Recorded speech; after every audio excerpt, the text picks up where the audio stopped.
It's a very, very small group of people, many of them clueless.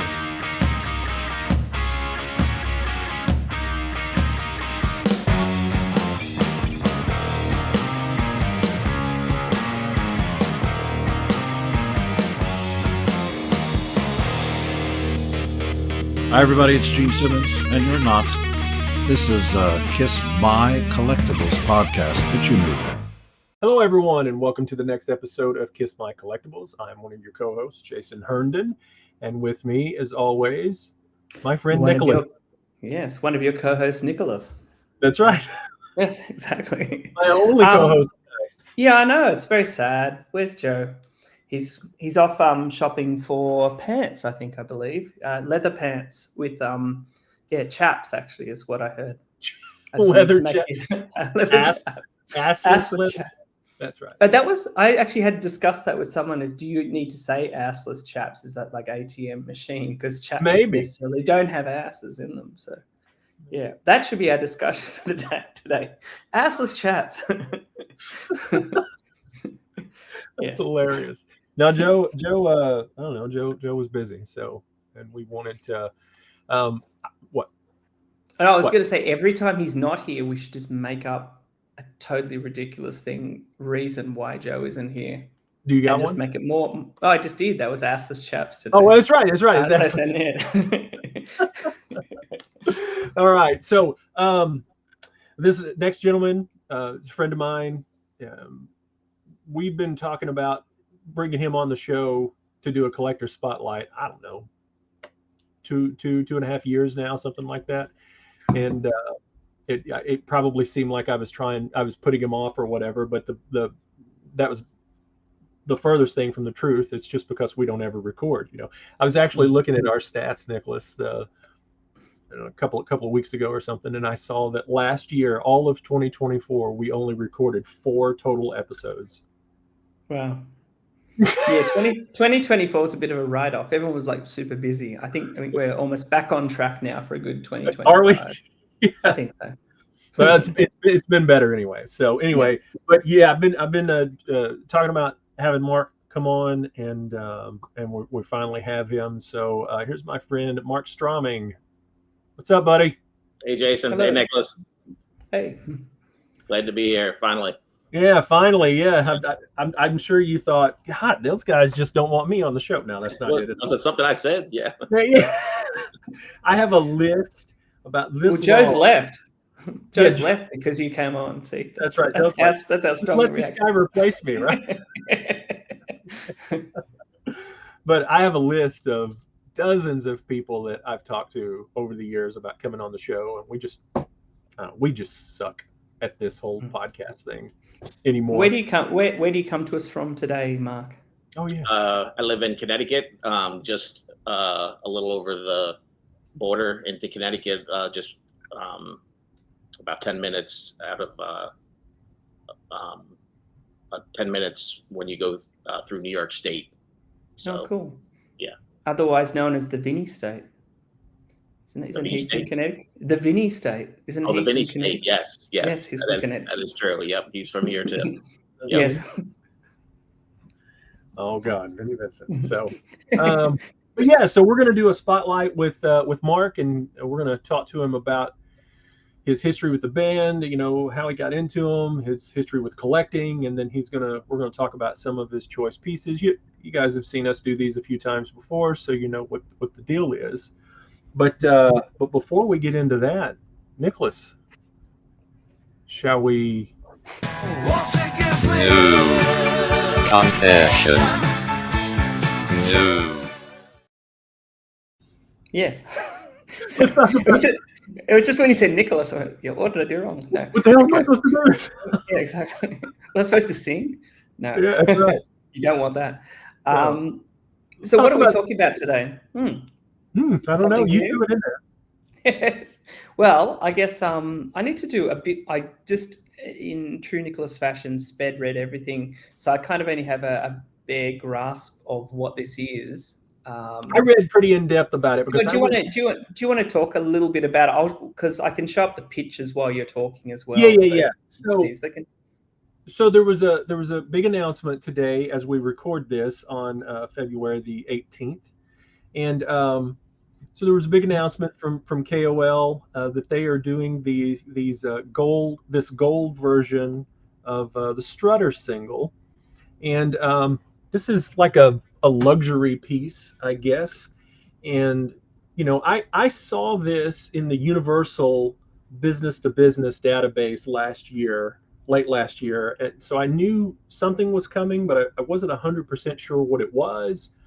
And I sent it to a couple of people that are in the industry that work with you know the KISS stuff, and they kind of knew a little bit about it, but wasn't 100% sure what it was. And it seemed like when it popped up today, it really kind of shocked everybody for what it turned out to be.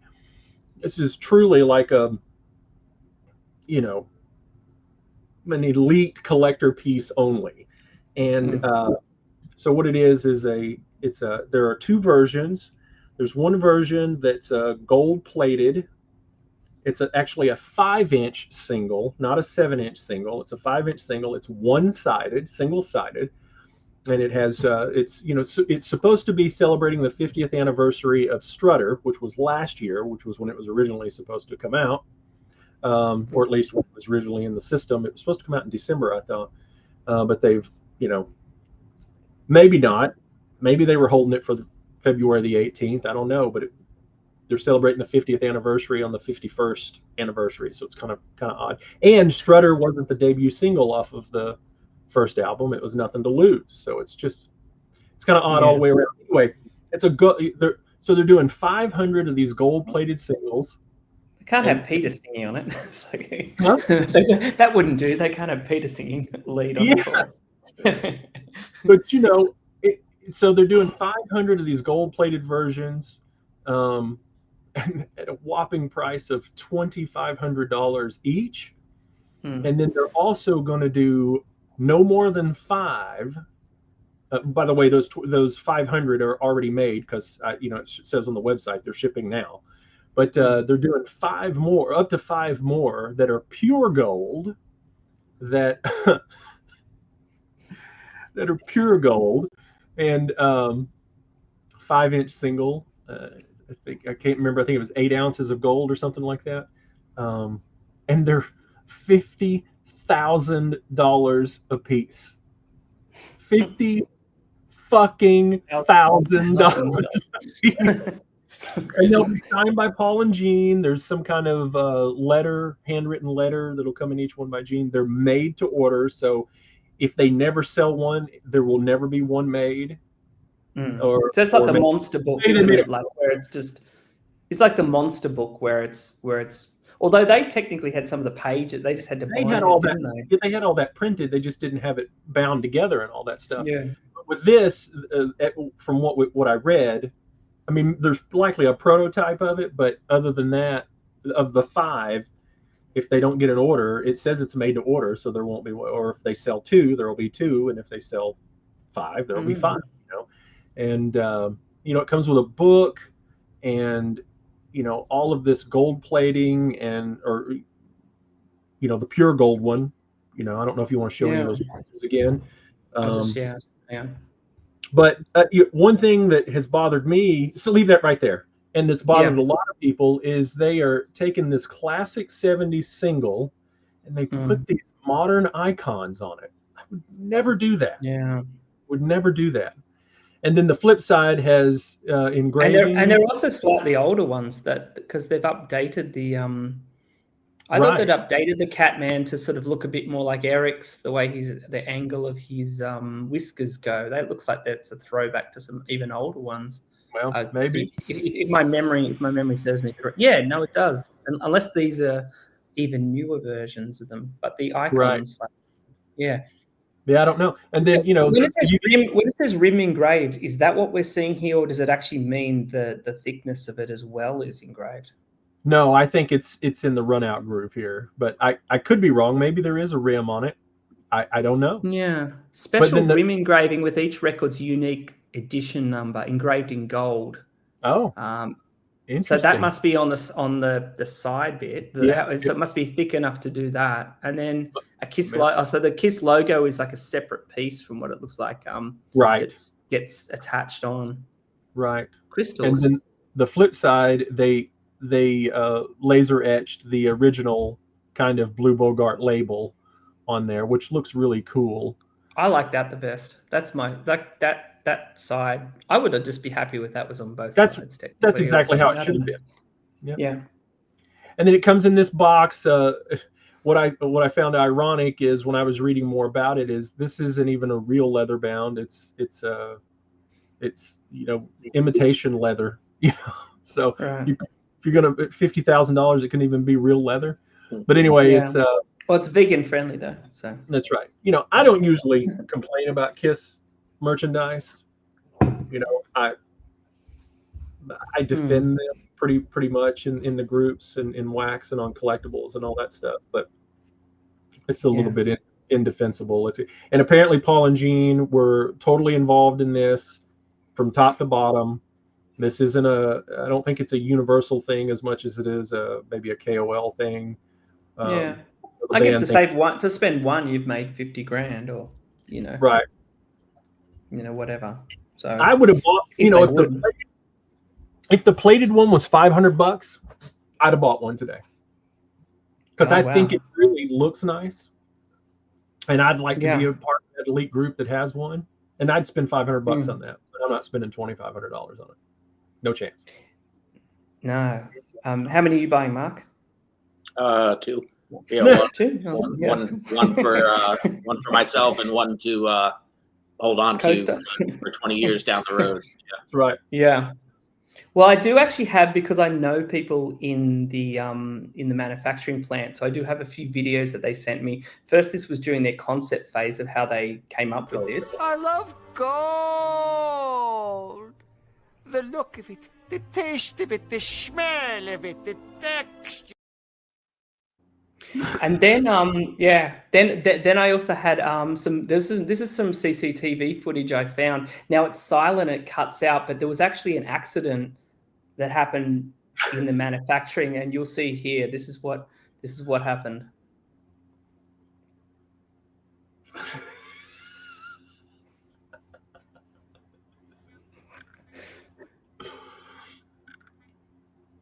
A little mishap at the plant there, making this thing. And then my final video that I did find is they have actually shipped one, and this is just some footage of the first customer receiving. We happy? Vincent? We happy? Yeah, we happy. He's very happy. So that's what I had. Yeah, lucky I have insiders in this industry to be able to send me these things. Yes.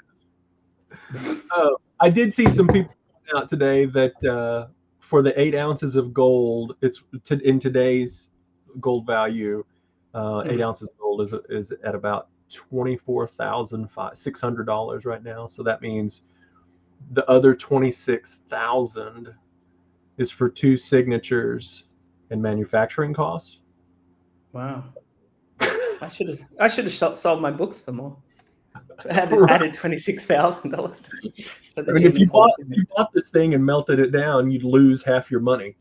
Yeah. I never thought of that. Yeah, the actual price of the actual gold itself. Yeah. Yeah. I mean, it's 8 ounces of gold. I mean, gold $2,000 something an ounce right now or something like that. So 26,800 an ounce or something like that. So yeah, I mean, so there's something to be said for that, but then to charge 50 grand for it, apparently this is an elite thing. I looked the company up a little bit, and I know they've done a Beatles thing before, and I couldn't see. I was thinking that they might have done a Beatles gold single like this and maybe a Rolling Stones gold single, but I didn't see anything about it. I saw somebody mention it, and I know that they have a piece of Beatles merchandise on their website as well, but their website right now is all this KISS single right now. So it'd be interesting to work out what the markup on that is. Like, how many ounces on the Beatles thing, and then what are they? Are they selling it for the same 50 grand, or is that just I have no idea. a Kiss thing? It'd be interesting to know what they on their normal products what they mark up, or is this just Gene and Paul going, let's move it up to 50 grand? Yeah, kind of like the pricing on the Kiss box sets are so astronomically higher than all the other bands that put out box sets that are usually better and can have more contents, and yet Kiss ones are are 3 or 4 or 5 times more expensive. I mean, surely, as we've said before, the vinyl versions shouldn't be that expensive for the. I mean, it's got some weight to it, but apart from weight, which should all be shipping cost, it shouldn't be that price anyway.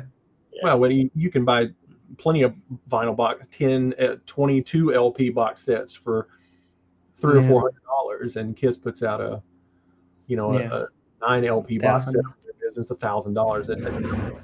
Why is the stuff so astronomically more than all the other bands? I don't know.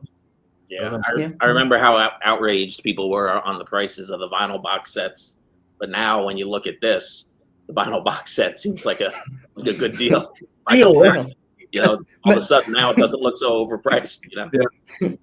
And, maybe that's their trick. That's a psychological game. We need to sell more vinyl box sets. Let's release something for 50 grand. Everyone will go, I'm going to pick up one of these cheap vinyl box sets for only $1,000. That's like nothing. It's like mind games they're playing with us. Yeah, exactly. We're being played. Yeah. Yeah, exactly. It's no secret now, because Keith LaRue, said it on a auction a few weeks ago, but we're getting 2 box sets this year, and there will be vinyl in them, and I mean, it'll be interesting to see if they stick with that $1,000 price tag, or maybe if they want to actually sell these things, maybe they'll move the price down a little bit. Who knows? But it's outrageous. I did post as soon as I saw it, go up, before I saw it posted anywhere else, because I was watching, KOL today.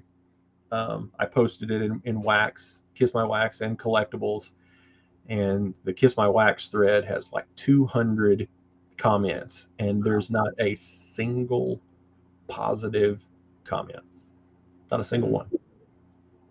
Yeah, that's sad. Even a couple of people that I was certain were going to buy one of the $2,500 ones was like, I can't do it. I can't justify it. I would imagine if they do sell a 50K one, it'll be from people that aren't really even in this collecting world. Like the people who would pay for the Gene turn up to your house, like quite wealthy people. And then I think the people who did that were people that you went, I've never seen this person before. But obviously, extremely wealthy Kiss fans may. But whether or not it's getting to them, I don't know. That was Gino. And I don't know if Gino collects. I know he's a big instrument collector, and he likes to do things that involve meeting the members of the band. So when he did the $50,000 vault, Gene vault, he got Gene and Ace to come to his house, and then he buys a lot of instruments and stuff like that. I don't know if he's a record collector. I don't know if this would be something, because it's not like Gene and Paul are going to come deliver it to him. So I don't know. I don't know how he collects. Does he collect that way? Is he just buying all elite? Who knows? So he would be the one person I would think that would spend the money on it. But but without the experience, maybe he won't. Maybe part of the reason he forked up the 50,000 is Gene comes to my house, and I'm sure that was it. Got aces off with it. Yeah, I'm sure that was it. So who knows? I don't know. So anyway, that's that, and that's what's new. I got nothing else. Exactly. I don't usually shake my head. I usually shake my head at all the people complaining, but today I'm shaking my head. I don't get it. It's kind of embarrassing, and really a slap in the face to us collectors that spend a lot of money on this band. So anyway, on to happier times. I'm gonna open it. Oh, what's in the box? What's in the fucking box?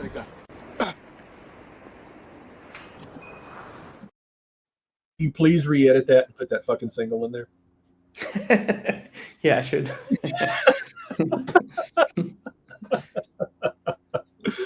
That'd be hilarious. All right, what's in the box? Who wants to go first? Who's got Sure. something new? We'll let Mark go last. Yeah. Okay.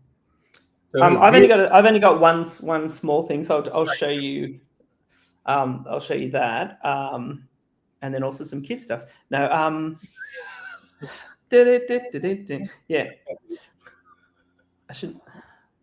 Hang on a sec. Okay, so what I got, and I can't remember if I showed this before. Did I show this before? I can't remember, but this is a recent purchase. Is the picture disc of you can see that it's embossed. Here's the light picks it up. Yeah, the embossed picture disc.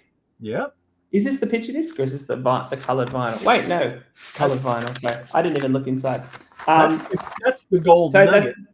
That's the gold nugget one. Is it how gold nugget is, or is it urine yellow? Oh, it looks like it's nugget. No, they did a good job. Yeah. That's not too bad actually. More gold. Strange. That must be the theme of today's episode. But here's the reason, because I think, as you know, I only collect like one of each of these. The ones that I deem the best cover treatment is the one that I buy and put in my collection. And why did I? Because I normally get the picture discs because like I love the sandy, hot in the shade, and I love the furry animalized. But the reason I didn't get the foil on this one is that it all felt a little bit too flat for me. So I did like this one. It sort of was falling in the realm of, I don't know, some of the foil stuff can look a bit, while it's cool at first, it can just feel a bit, I don't know, like that. It didn't have any, I like this, I do like this version because it has a bit of the relief. Yeah. I don't think, is that the picture disc doesn't have the relief, does it? It's just got the silver, doesn't it? That's correct. That's correct. That is yes. correct. So I went off I went for the texture in this case versus the foil, just because we've got so much foil recently. I was looking how much, that one, which is cool. And I like this one because it had the little bits of white in there and Paul's eye with the thing. That was cool. But yeah, for this one, I actually had the other one in my cart, but I just thought this one was better rather than own both versions. So yeah, that's what I got. Yeah, as we go through the 50th anniversaries of each of these LPs, we're supposed to be because 50 gold is 50. That's the celebratory metal and color and all of that stuff, right? 50th anniversary is gold, that kind of wedding anniversaries and stuff like that. So we've got the gold nugget debut, we got the gold nugget hotter than hell. From what I hear, we're supposed to also get a gold nugget dressed to kill and a gold nugget alive as well. So every year we're going to have a 50th anniversary, for most of the years, all the way up through 86, I think, is the first year they didn't release a record. Oh yeah, that is true. Yeah. So it should be at least one, if not two records. So of course 2037. Is it 2037? How old will you be then? I don't want to do the math. It'll probably stop, at right around Love Gun or something like that. So, but that's the idea anyway. Gold nugget, celebrate the 50th. Yeah. I just got a couple of things I wanted to show. One of them came in a couple weeks ago, and one of them I've had a little while, but I don't think I ever showed on the show. But I did want to show this. It's a pin set that came out. I don't remember if I showed this before, but I got it anyway just because it has a replica lips pin. And a lot of people are like, "Well, don't do that." But on the back of it, it says Universal, and it's slightly smaller than the original, and the clasp on the back is completely different. So, but it also has these two pins. The pin sets that they've been doing with these anniversary collections, I've actually thought were pretty cool new merchandise. So you never forget your first kiss. So this was around the Valentine's kind of thing. They did a lot of stuff. Lips. Hey, where am I going? Your Am I there? Your internet was just playing up a bit. Yeah. That was weird. So we're back? Yep. You're good now. Yep. Okay. So there's that. And then I don't think I ever showed this, but there's two versions of this. There's a big poster size version, and then there's a smaller size version of the Return of Kiss promo Nice. poster on a board, backing board. The Nice. first place I ever saw this, Mark, was over at Bill DeMiles. I didn't realize that there was a smaller version of this. I didn't realize there was one that small. I know there's the big one, but I didn't know there was a small one. I didn't either, but it is definitely, it's got the grommets on top and everything. Yeah. And I won this Very cool. in a non-eBay auction, but an auction. One of those auction houses was doing some stuff, and I got this for nobody paying attention to it, so I got it for a couple $100, and I was very, very happy. So yeah, and maybe online it just looked like the regular version, and they didn't realize what it was. That could have been the case. Stop doing that. Sorry. Doing that. We're both doing it at the same time. I'll let you know. There you go. But since then, Michael McVeigh has gotten one as well. So now they're coming out of the woodwork. So Bill has one, I have one, and Michael has one. Is it an exact replica, or is there something different about the copyright and everything? Yeah, it's exactly the same as the poster. It's just smaller, and it's on board. Cool. And it has the grommets up top to hang it from the ceiling. Just like the big one does it. The grommets at the bottom too. So.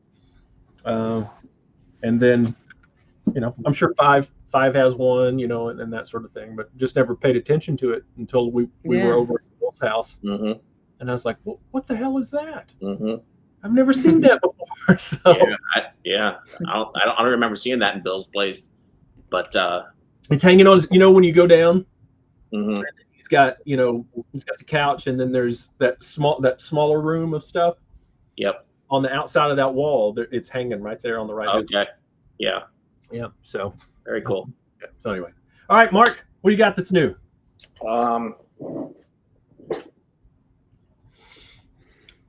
Great chair. So this, I've had these stickers for a while. These stickers aren't that rare.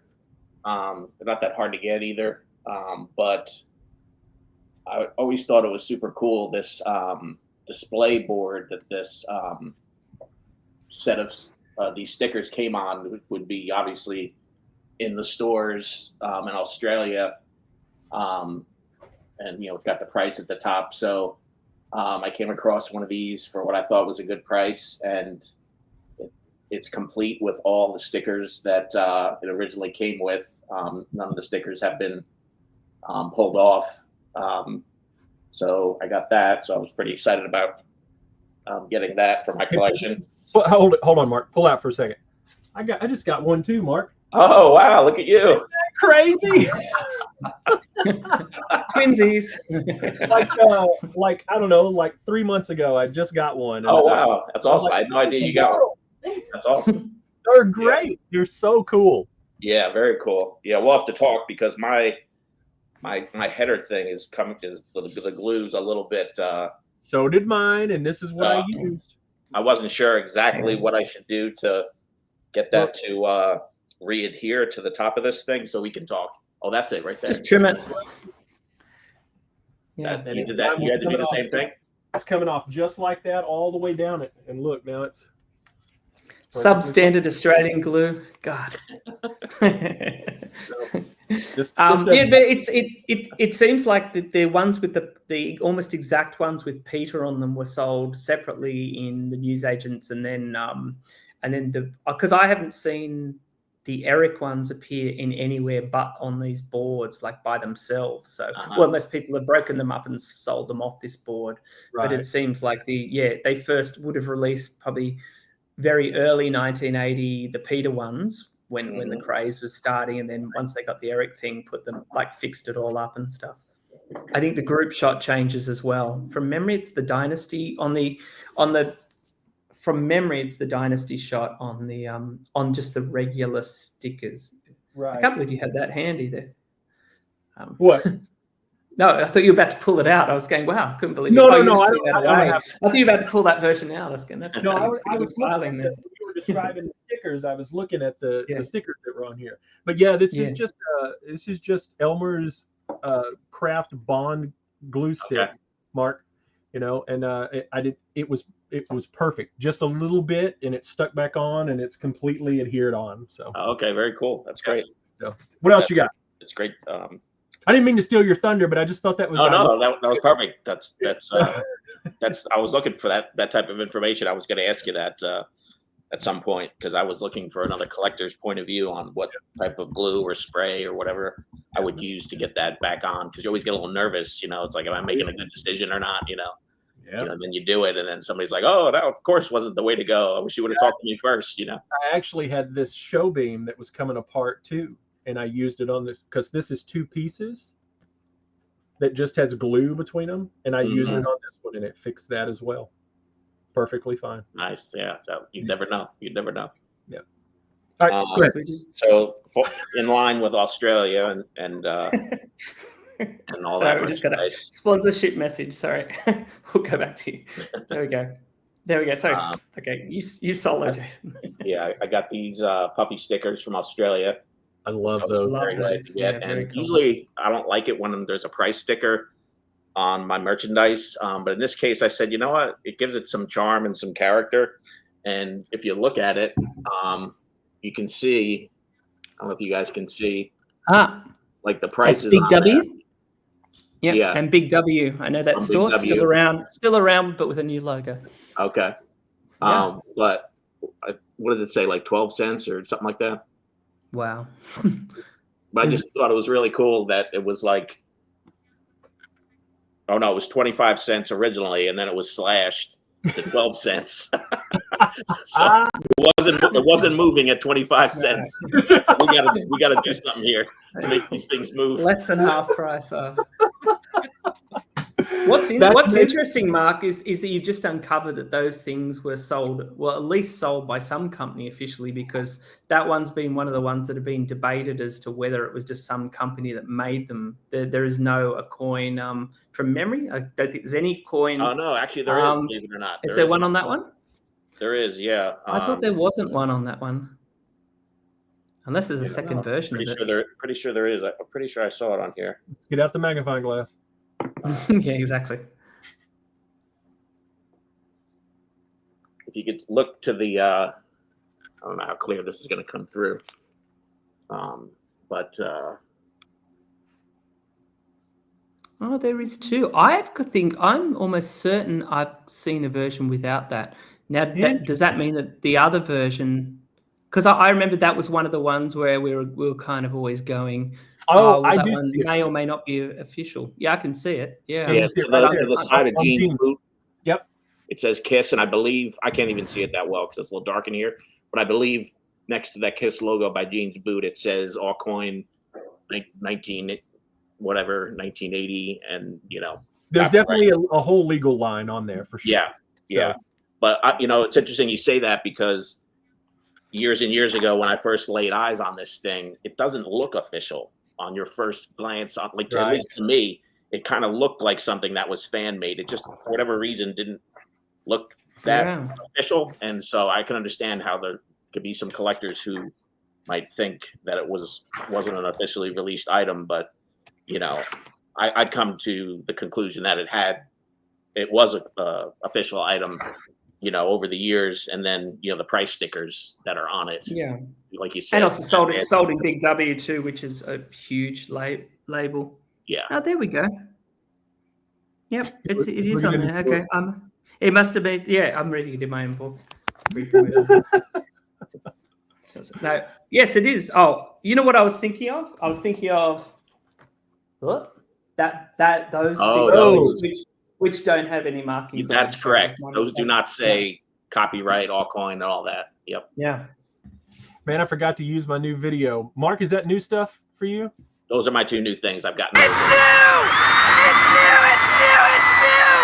It's new! It's new!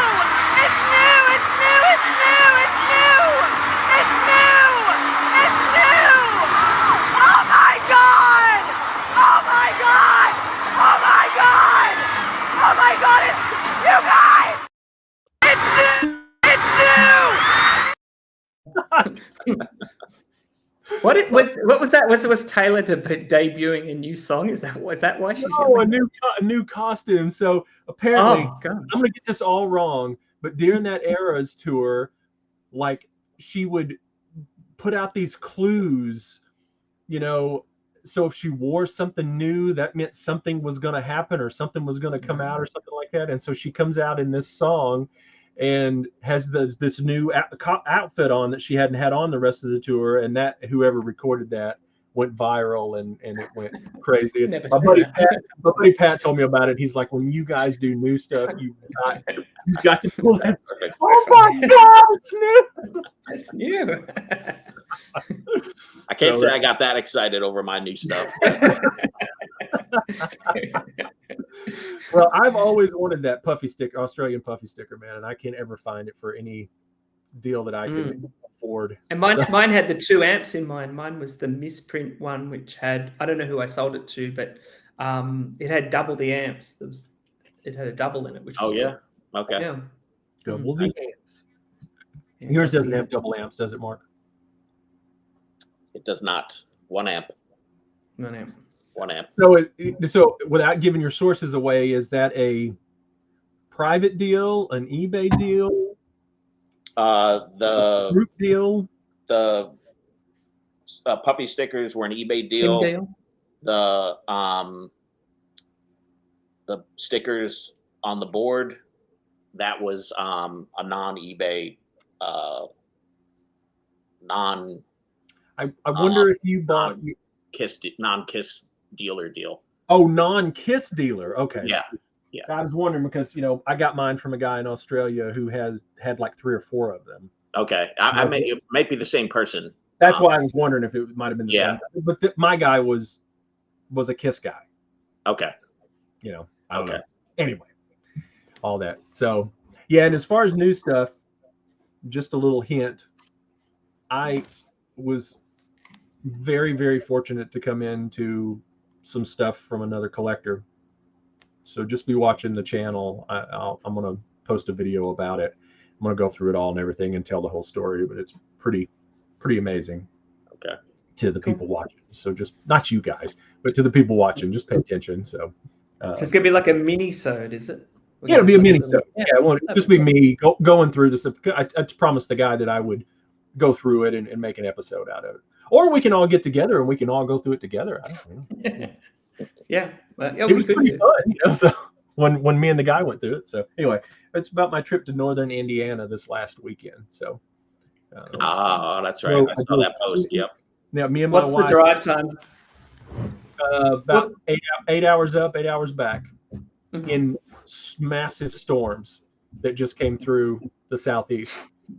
So we were awake for 22 of 24 hours to make it. We didn't stay up there. We drove all the way back. Yeah. Crazy. So, but it was amazing. I'd only planned to stay an hour there and then get back on the road. Would have been back by midnight. The weather had other ideas. Staying about 3.5 hours because we went through the guy was so excited to go through it. So we went through it and it was so much fun. His name's Mike from Fort Wayne, Indiana. Special guy. I can't wait to tell the story. So anyway. Yeah, that'd be great. But that's not why we're here, guys. We're here to talk to Mark and do a collector spotlight. So, Mark. Yes. Let's just start simply. Just tell us when you got into Kiss, how you discovered them, and all that stuff. Your history. So, I discovered Kiss through a neighbor. Went over to their house and they had some Kiss records, and I'm pretty sure that was my first exposure to Kiss. And so I got into them in the late 70s. My first concert period was Kiss on the Dynasty tour at Madison Square Garden. I know they played 2 nights. I can't remember what night, but my mother took me to the show because I just turned 8 years old. So that happened. And then I drifted a little bit in and out in the early 80s. And But by the late 80s, I was back in full force and, going to all the shows and started collecting, I would say, in early 1988 by going into New York City to the used record stores and building up my collection there. And, there was a bunch of great stores in the city that you could go to. Right. And just back then, it was just so exciting to just get an original print of whatever Kiss record from the 70s that had the inserts. Like Sure. back then, I'm only, 17, 18 years old. And I was like, oh my God, Kiss Alive with, everything that it was supposed to come with was like, when you see it, but, today, that's not as exciting, but back then it sure was. So yeah, from early 88, I just got into collecting and just did all the usual stuff. Went to, the Kiss conventions in this area. I lived in New Jersey before I lived here in Connecticut. And fortunate for me, that meant I was always real close to those big New York, New Jersey Kiss expos that took place every year. And So you went to the first, second, and third New York? I didn't go to the one in 87, Okay. which I believe was the first one in New Jersey. I missed that one. But the next one in 88, I went to that one, and then I went to all of them, after that. Amazing. Yeah, and those I'm were jealous. just amazing. And Was it an age thing, Mark, or like what made you leave Kiss, and then what made you come back around 88? Was it the Crazy Nights record, or was it you just got older and had some money to buy old stuff? I lost interest kind of because like my friends who I was hanging around with at the time, they had other interests, so I kind of like followed the herd in a way, and went with like what they were listening to and what they were doing, and none of them were into Kiss. So I think I was just influenced by my group of friends, and I just lost interest because of that. And then I remember in high school, I came across a friend who said he was going to see Kiss at the Meadowlands Arena on the Crazy Nights tour in December of 87. And we went to that, and that really just reignited the whole thing. So you didn't see them at all between 79 and 87, right? Right. That's correct. Or 88, 87, 88. 87. Yeah. 87. It was, December. I think it was December 20th or right around there of 87. Got it. Yeah. Yeah. Interesting. Cool. So, yeah.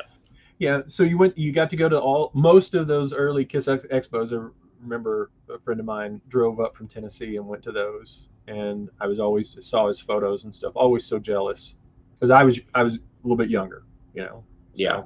I'm 50 this year. So while everybody else was 17, 18, and 19, I was 12, 13, and 14. Mm-hmm. Yeah. I would, I missed out on that. Even though I saw him when I was 7 on the Creatures tour, Mm-hmm.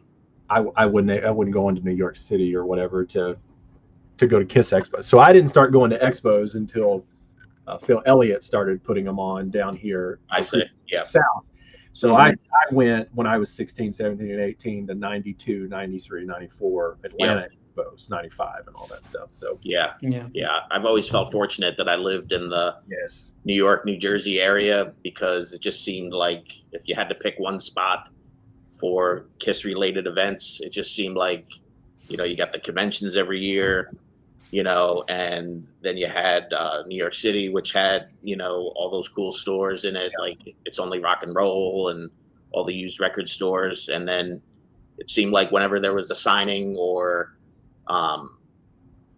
whatever, there were usually one of the cities where it would take place was in that New Jersey, New York area. So I've been fortunate, just based on where I wound up, being born and where I lived my life. Area. Yeah. So you started collecting again in 88-ish or something like that. Yep. Were you going for everything that you could find, or were you concentrating on vinyl, or were you concentrating on merchandise? What was? Yeah, I would say it was a little of everything. I wouldn't say it was like strictly vinyl and exclude the toys. It was vinyl, toys, a little bit of everything, really. I wouldn't say, that I really excluded anything except for like bootleg live albums. I never got into that. Yeah, I never got into that scene. But in more recent years, I've gotten into those, unofficial box sets. I know you have, Jason. I've gotten into some of those. Yeah, exactly. All of them. Yeah, It's insane. yeah. And expensive. So, Mark, did you? So when you started, you got the bug again with Kiss, and you started going to see shows again. You started collecting again. Did you stay pretty consistent, or did you drop off any, like between '88 and now, or I never stopped collecting at all. I wouldn't say there was a period where I said I'm selling my collection or anything like that. Right. But there were a few periods of times when I was less into collecting, and then something would happen and I'd get more into collecting, and then just a little bit of a up and down over the years. But I'd say for the last 10, 15 years, I've like really been into collecting.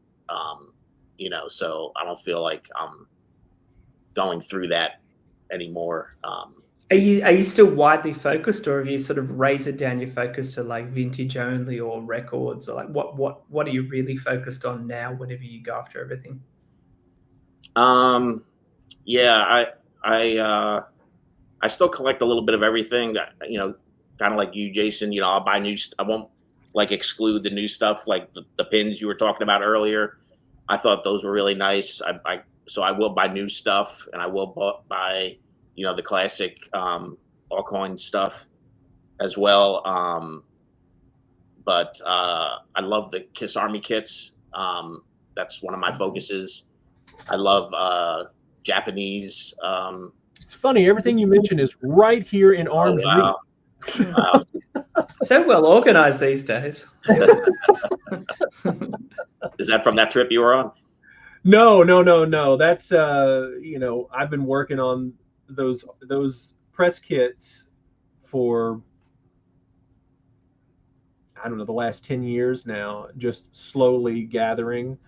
And then when I started helping out the Greg Nash's family and selling their collection for him when he passed away, I've kind of explained it before, but I didn't ask for any money. All the payments went directly to them. I shipped all their stuff.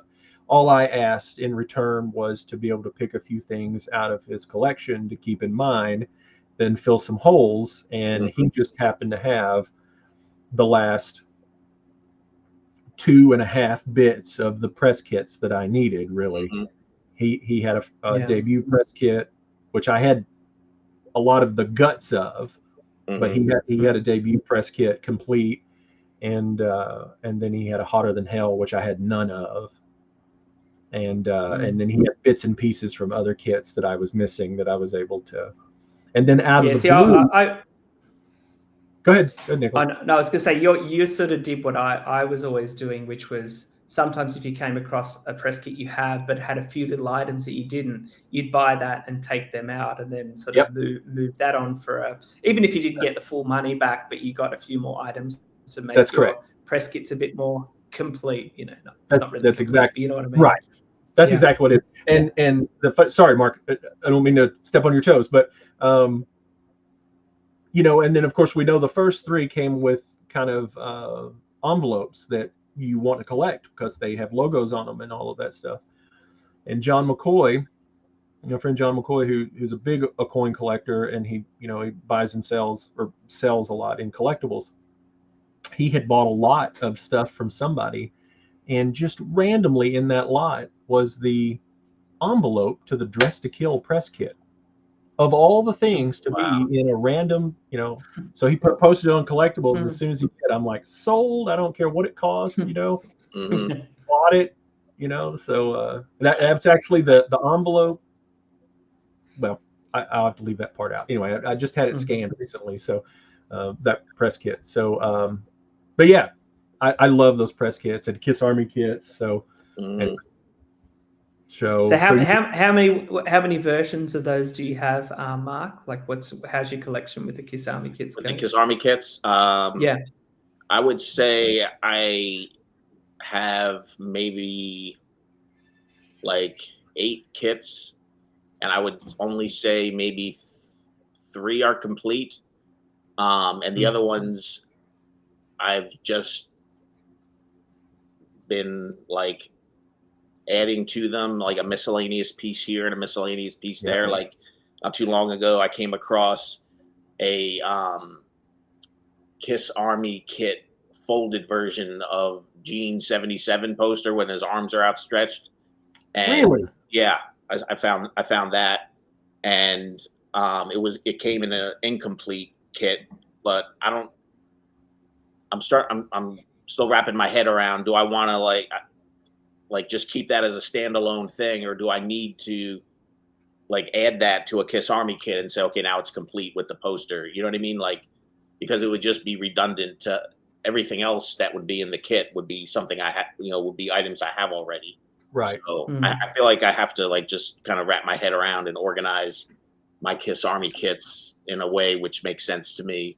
And I guess you're not really Frankensteining here because as everyone knows that they would never. There's no real complete thing. They were changing month by month. So it's kind of the one areas where you can get away with, if you want to put them all together. It kind of belongs to that era because you're not making it overly complete. You're not sticking in something that never came in into Right. it. If it came in Right. your version, you got to assume that's where one of them came from at least. Yeah. So Yeah. I love the Kiss Army kits. I have some Australian Kiss Army kit items, that were exclusive to Australia, that are some of my favorite items in my collection. So that's one of my focuses. I also am big into Japanese vinyl and all the extra items that the Japanese vinyl came with, all the posters and stickers and badges and all that kind of stuff. So that's another focus that I have. Tour books, I'm into that too. I have what I consider a complete run of all the tour books. I don't feel like I have to have like every version of the end of the road tour books to qualify to have a complete. In my mind, it's complete because I have one from every tour. And if there's like a major change on the tour book, like with the Animalized tour book, one's got Mark St. John and one's got Bruce. Like to me, that's a significant enough change to get it again. But like other you're talking picture changes rather than a credit version change, which is those endings. It's just not that exciting to me, to get the Japanese version of the Alive Worldwide tour book, because the text is Japanese. Not to say there's anything bad about that. I think it's cool collectors who like to get every version, that's out there. But I'd rather just get something else rather than buy something again that only has like a minor change. Yeah, so there's 11 versions of the End of the Road tour book. In fact, there's a guy that just put them all up for sale in Kollectibles for $1,000. It's only $90 a book. Actually, a pretty good deal. Yeah. Mm-hmm. So, I kind of do the same as you, Mark, where I have the significant changes. Obviously, I don't have the original Return of Kiss tour book, but I've got a lot of the others. But yeah, I don't bother with. So with End of the Road, it's only when they change the cover or change some pictures. Exactly. I did the same thing. Yeah. Like I bought the End of the Road tour book again when the cover changed each time. Yeah. I think there's maybe like 4 different versions or 5 different versions with a completely different cover than the others. So I maybe have like 4 or 5 End of the Road tour books. I have the MSG exclusive one. Right. And the one of the 40 shows, I think, leading up to the last 2 shows. I have that one and stuff like that. So yeah, that's how I collect the tour books. So do you have, or if you don't, are you searching for a Return of Kiss? I actually kind of have the Return of Kiss tour book. I think we talked about this before. Yeah, I can segue into showing that. If Yeah, let's show some. Yeah, let's show some of your stuff. So yeah, this has kind of got an interesting story behind it. So as I was saying before, I lived most of my life in New Jersey, so I was always very close to the New York Kiss Expos that took place every year. And in April 2001, me and two friends decided to split a table that year to sell our extras and doubles. None of us were or are dealers, but just at being a collector, you wind up with some things that you don't want anymore, doubles, extras, what have you. And we all had some items to sell. So we said, hey, let's split a table. And we did that at the Kiss Expo that year in 2001. So when I was standing there, I noticed a guy walking by, and it looked like he had the Return of Kiss tour book under his arm.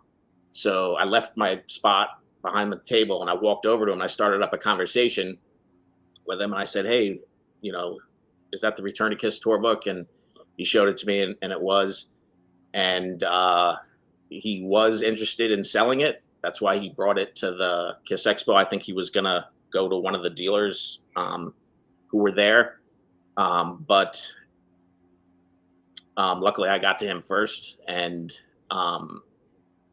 he explained to me what he had, and I'll show it to you guys. All right. You can sell it. Okay, fair enough. So this is what I have, and this is what I bought from that gentleman. And the Return of Kiss tour book, the 4 pages that are different on it are the front cover, the back cover, and then the inside front cover and the inside back cover. And this guy who had them at the Kiss Expo that year, he took me out to his car, and he had a stack of them sitting on his front passenger seat, maybe like 20 or 30 of them. I can't remember exactly how many. But all the ones he had were just the 4 pages that had changed. And all of them, I don't know if you guys can see, you can see the staples that are still there, the 3 staples. And all of them had them that, were like that, with the 3 staples, pried up. And the reason he told me that happened is because his father worked at the place where those tour books were made. And he said when they realized they were not going to go with the Return of Kiss cover, that instead of just throwing them all away, they realized that they could save all the inside pages and just take the inside pages and reattach those to the new cover and the new inside front cover and the new back cover and the new back and inside cover. And that's what happened. So that's why the tour book that I have there does not have the inside pages, and it has those staples still in the spine there. And so this guy's father knew his son was a Kiss fan and intercepted some of them before they made it to the trash and brought them home and gave them to his son. And that's why he had them. And that's why he had, 20 of them or whatever he had. What year was that again? 2001. 2001. Yeah. So that's incredible. I wound up, obviously keeping one for my collection, and I bought, I think maybe 3 others from him. So that day I walked out of there with 4 of those, and I've since sold off the other 3, and I have the one that I just showed you guys, and that's one of my favorite items. Were you tempted to reverse the spinning hands of time by getting a first version of Dynasty tour book, taking the cover off, putting that cover back on where it belongs, and then you've got a complete version? Yeah, I did. That's crossed my mind. Yeah, it's crossed my mind. But the thing is that it'll never be like a true match because I feel like there's going to be like some crease or some like, staple hole or something. Yeah, something that's going to be there that it should be on the cover too. If that crease was, like if the crease was on all the pages, but somehow it didn't get creased on the cover, you know what I mean? So like those type of things would bother me. So I've never done that, but it did cross my mind. But and then there's an even closer chance that the first version of Dynasty you have is the original match to your cover. You've got an infinite chance, but it could match perfectly. You could line up that crease. Yeah, and it's found its home again. Yeah, exactly. After 40-something years later. Yeah, exactly. Yeah, exactly. Yeah. So a fantastic story. Yeah, so that's amazing. That's one of my that's right, but that's in my top 5 items for sure. And I just love the item, and it's just a really cool item. And, yeah, and I got a great deal, obviously, on it. They're just right place, right time. So few of those that we know of in collections. But it's so cool to see, man. Yeah. What a crazy story. What a crazy story. Yeah. So plus, the fact that Dynasty was my first tour. Yeah. And my first concert and all that. The Dynasty period always has a special significance for me. So that's another reason why that item is a big deal for me. So for sure. Yeah. All right, so let's move on to the next thing you want to share with us. Okay, so this also I think is something that maybe collectors would find interesting. So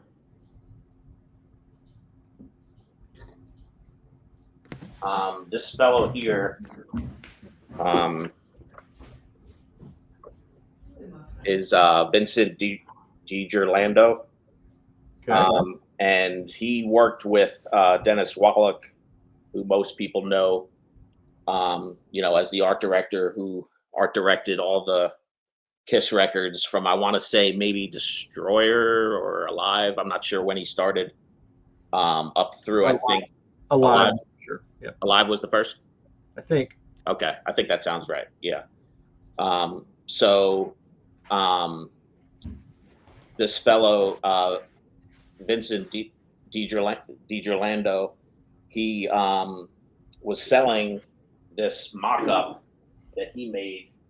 Oh yeah, I know the story of the Crazy Nights. Oh no, I don't know this story. Tour book. So this was 87.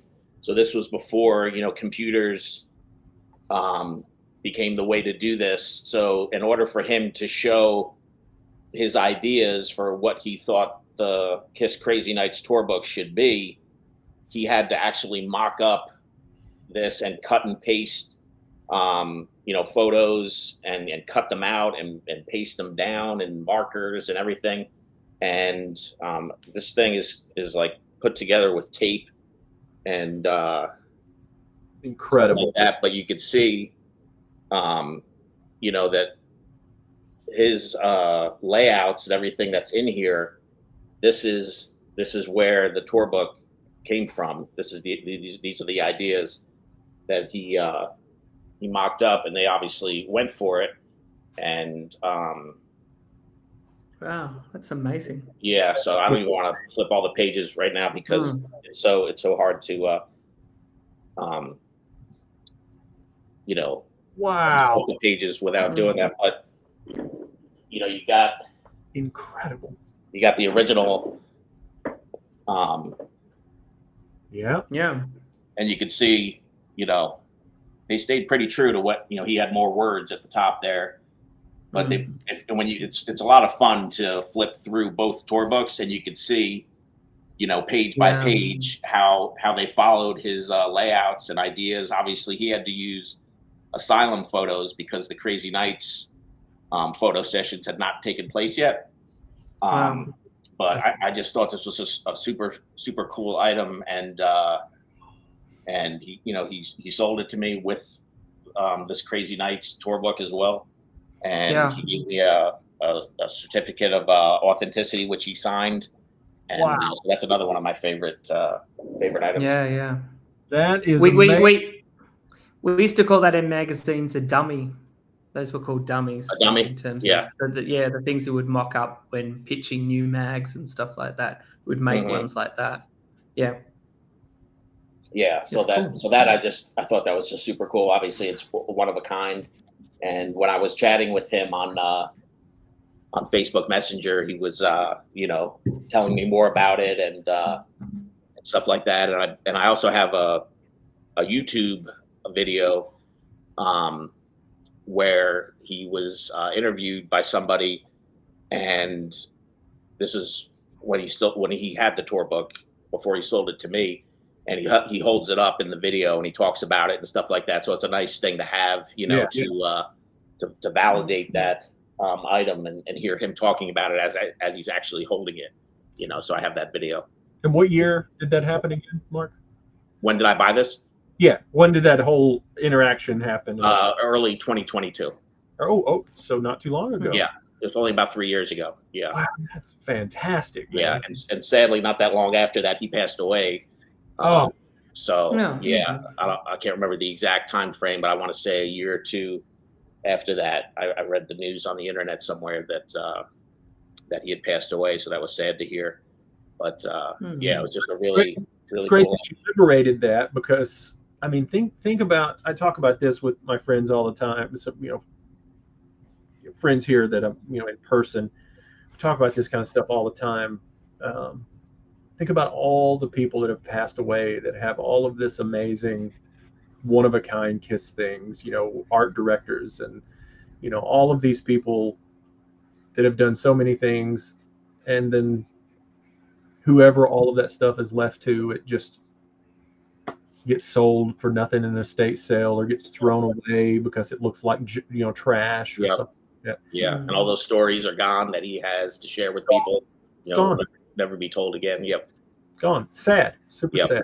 Very sad. And obviously less and less people as we get older that even care about this stuff. Yes. He must have felt good that it kind of went to a fan who, treasured what they were getting, kind of thing. Did he seem like that kind of thing to be passing it on, or was he? I mean, I don't know.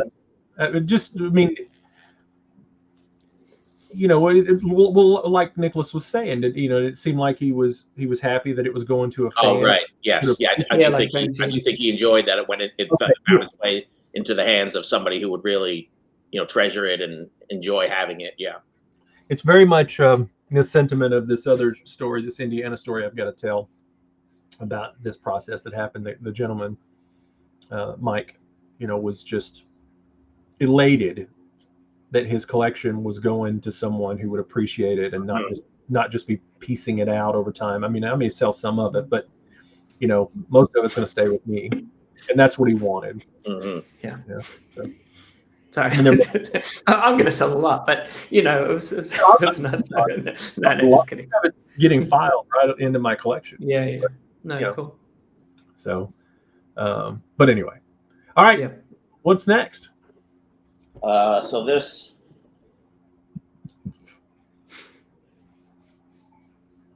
I got last year. So what this is the mock-up again, or dummy as you called it, Nicholas, that Dennis Wallach made when he came up with the idea for this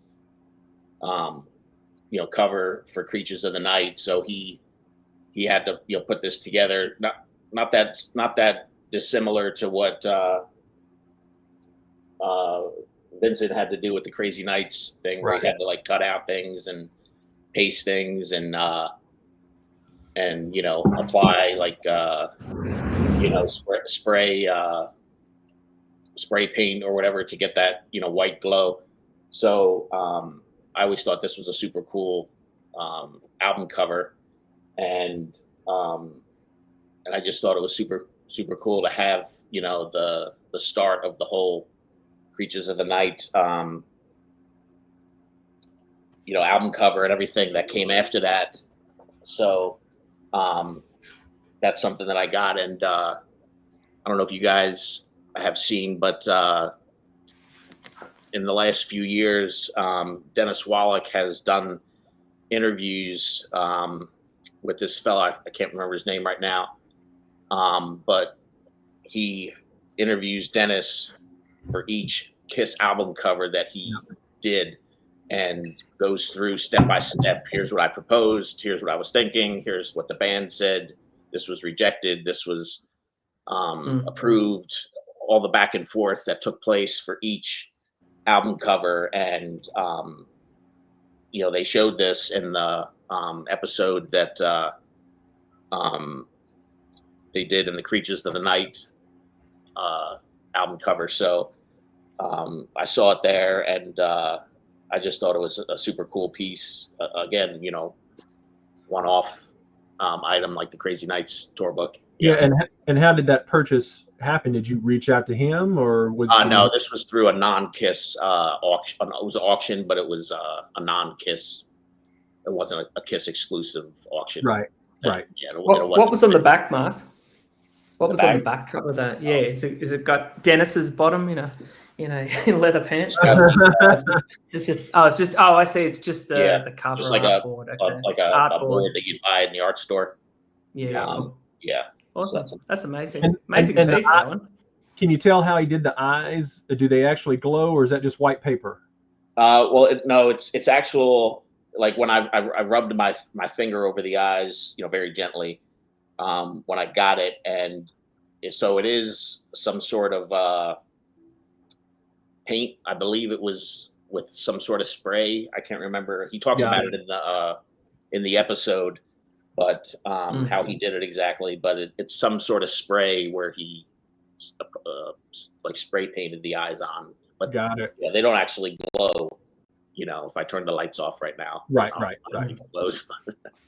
So that's so two unique one of a kind pieces that you have in your collection. That's amazing. Yes. Yeah. Those are some of my top items that I have, and and I have a few other items. Yes, I could know show. You do. I tried to pull some of the more interesting things.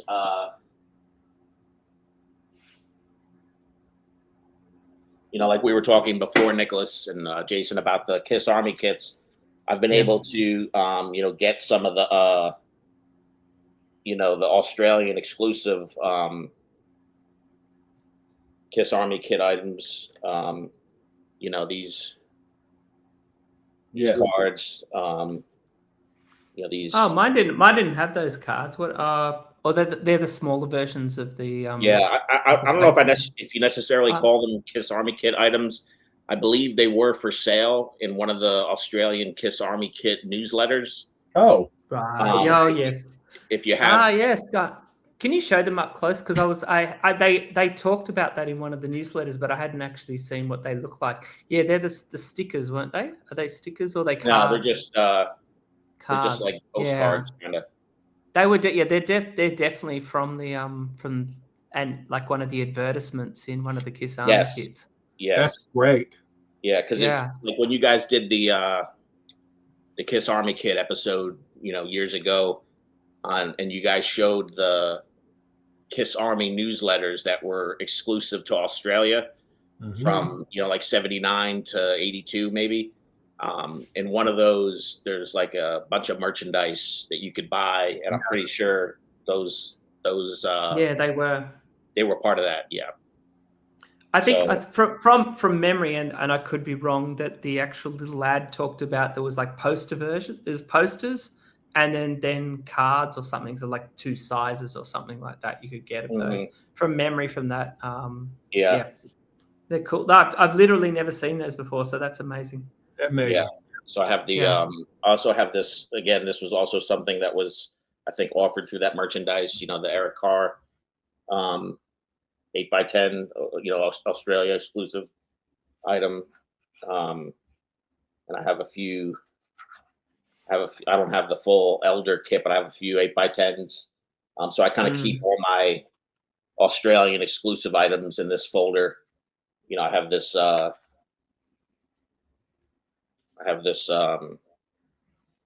This thing from Gene where he wrote to the KISS Army in I think '82, and Ask for more money. Yeah. yeah, Ask for more money. yeah, Hey up. yeah. It says I'm not July saying it's 20th. America anymore. You guys need to pick up the slack. Exactly. Yeah, it says July 20th, July 1982, and he talks about what's coming up, and he says something like I hope we're still your favorite band or something. So obviously he was well aware of the decline in popularity. Right. But Yeah. I love items like that, just like those kind of like KISS Army. There was a few things like that at the time where it was like there was a few newsletters I think in Europe where they were talking about where they say if you bring a fan in you'll get I think it was the Super Trooper badge, and that was like if you bring a fan in, it was all this kind of wording that was kind of like, hey, it's great to have you still as a KISS fan, but if you can please find some other KISS fans. It was all very worded, like a little bit. It's not desperate, but it was desperate times. It's like get someone else, and we'll send you this badge if you bring another person. If you bring somebody new in, into the KISS Army, yeah. That's hilarious. Yeah. So we need their money. Yes. So I just love the KISS Army kit stuff, and the Australian exclusive items I think are really cool. So that's one of the areas I collect. Okay. I know you got something big I want you to show. Oh yeah, what's that? Did you get them out? Hello. Why don't you tell the story? Oh, shut up. What? Oh, you want me to show one of those? Yes. Okay. I wasn't going to show it, but I can. It's actually not that far from here. Are you sure? I mean, are you okay? I'll show one of them. I'll show one. Fair. Because there are four of them and they're fragile, but understood. I'll bring one over. How do you feel about telling the story about it? Yeah, I can tell it. Okay. Tell the story, and then if you tell the story, and then Jason will edit it out if you don't want it. Yeah, just give me 1 second. Yeah. Talk amongst yourself for 60 seconds. I'll be right back. It sounds good. So, yeah, he's got an unbelievable story he told me about these items, these Australian items, back last summer, when we were together. If people don't know, Mark and I both work on Peter's kind of team, the team thing. And that's how I know Mark. We work Peter's events with him and stuff. I do Peter's website, work the events, and Mark works with Peter and is personal friends with Peter and Gigi as well. So we, whenever we'd get together and to do these events, when we weren't busy, he and I are always talking and telling stories about stuff that we've found and gotten and all that stuff. And this story on how he got these things blew my mind. So. Yeah, so these I got last year. Is this what you were thinking of, Jason? Oh yes. And the story. Yeah, so I just got lucky basically. I found somebody who was selling all four of these, and actually the person wasn't selling all four of them direct. Somebody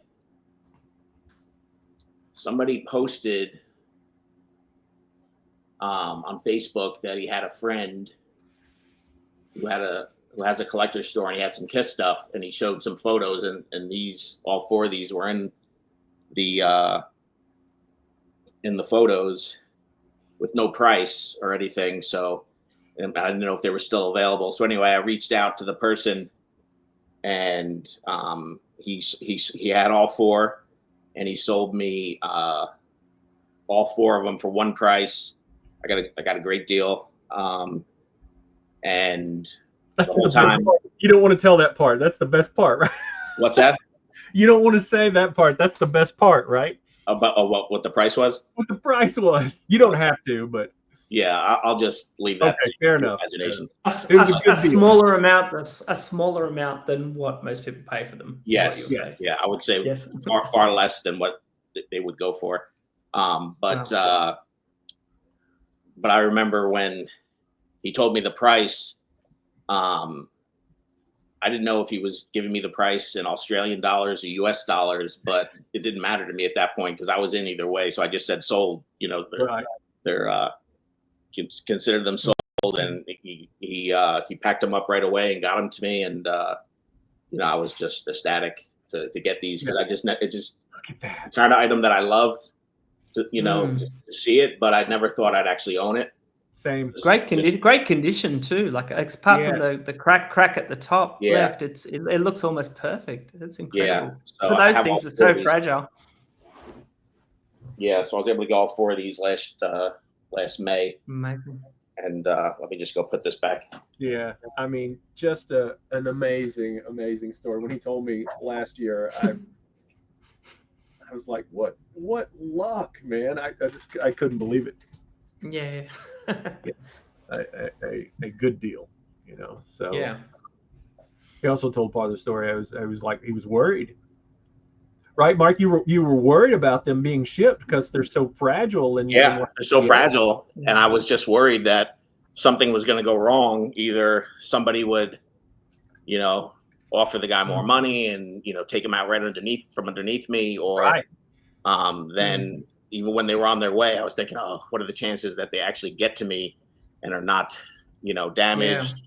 4 of them make it their way to you with one of them not broken. God. Yeah. Right. So I just remember the day when it was supposed to come, you know, because I followed the tracking, and it was like, today's the day it's coming, and I was just going to the window looking for the delivery man. And then I was like, I heard somebody out there. I think he's here. I think he's here. Yeah. That's a great story. I loved it. And then I opened it, and they were just like in the photos. They weren't damaged, you know. And I was dropped, and then you drop them on the floor and they smash. It'd be like if it had made it all that way. It'd be like... Yeah. Then I forgot they were on the couch, and I sat on them. Well, actually, because I had a spare Dynasty mirror that I sold you, Jason, wasn't it? Yeah, and I think, was it the Dynasty mirror I sold you? Or was it one of just the rounded one? I can't remember which one I sold you. It was the larger. The larger one, yeah, and that was the most nervous. Yeah. Like month. Like I wrapped it and had mini boxes in and inner boxes, and it was like a whole system and stuff. Couldn't get crushed, but I just thought, God, I've seen the way they throw things on. It's like someone in the chain is going to damage this, but you'd actually made it. But that was the most nervous I've ever been for a sale, is selling a mirror from Sydney to Tennessee. Yeah, it's like, wow. Yeah, I mean, I've told the story on that mirror that didn't get shipped. You know, I had to drive a long way to get that. I remember when you made that trip. Yep, you weren't taking any chances. Yep. Yeah. Thanks to Dave Scott on that, you know, really helped me out. You didn't want to drive to Australia though. Not with with the windscreens would need to rolling up. Yeah, I mean, those items I just never thought about. I never thought that I'd ever have the opportunity to even buy them, because it's not like you could even say like every year you get like 2 or 3 opportunities to, you know, bid on a set on eBay or anything like that. Like unless like early in my collecting career, you know, back in the 80s, maybe I had an opportunity to get one on a list that I don't remember, but I don't ever recall ever seeing like a set of 4 even come up for sale. Right. That's it. They just don't come up. Occasionally one will pop up and it'll be, you know, torn to shreds, and you're like, and somebody still wants $1,000 for it. Mm-hmm. And you're like, what? Yeah, and there's big chunks out of the bottom and the sides and stuff. Yeah. They're the ones faded or something like that. Yours look like, you know, they're rich and deep and not faded and all of that stuff. At least the Gene did anyway. Yeah. So now it's just a matter of figuring out how to display them and get them on the wall and what I need to do on that. So how would you display those? Would you frame them? I don't know. You know, I know John 5 has them, because I saw them in one of his videos where I saw them on the wall. Mm-hmm. So I know he figured out some way to, you know, the relief's not that deep, is it? So technically you could have it, you know, behind a glass thing, like it's not super bumpy. Or a small shadow box kind of Yeah. thing. Yeah, maybe Yeah. a shadow box. Yeah. Yeah, but I've like toyed with the idea of like displaying all 4 together in one big Okay. giant frame versus Oh, like yeah. individual, Yeah, you know. that'd be So cool. I haven't made a decision Mm. on it yet. So I'm still mulling that over. But That's another question I have for you. Do you have a place to display your stuff? Do you have your stuff displayed, or do you not have really. I do have a bedroom where I put all my stuff, but it's not big enough, you know, to really display my stuff. So I'm kind of, Yeah. you know, a mess Mm. there. You're going to need a bigger boat. Yeah. I need two bigger boats. Yeah. Yeah, 2 gigabytes. Yeah. I've told the story a million times. You know, Yeah. Yeah. I was in a little 10-foot by 10-foot room and just bursting at the seams. Sold that house, childhood home, bought this house 3 times as big, got 1,000 square feet down here, and it's bursting at the seams, and it's just Mhm. it's a mess. It's Yeah. just, Yeah. all it did was give me more room to buy more shit and pile it up more and not take it out of its Yeah. box. I feel like Yeah, no yeah. matter how big the house you buy or how many rooms you dedicate, it just seems like Yeah. it's going to fill up no matter what. Yeah.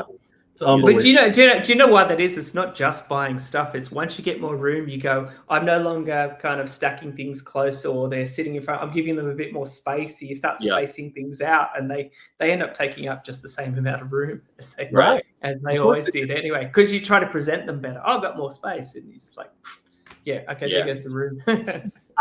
I've been working on getting this place in order down here for almost 7 years since we've been Mhm. at this house, and it's Mhm. still embarrassing. It's embarrassing. Mhm.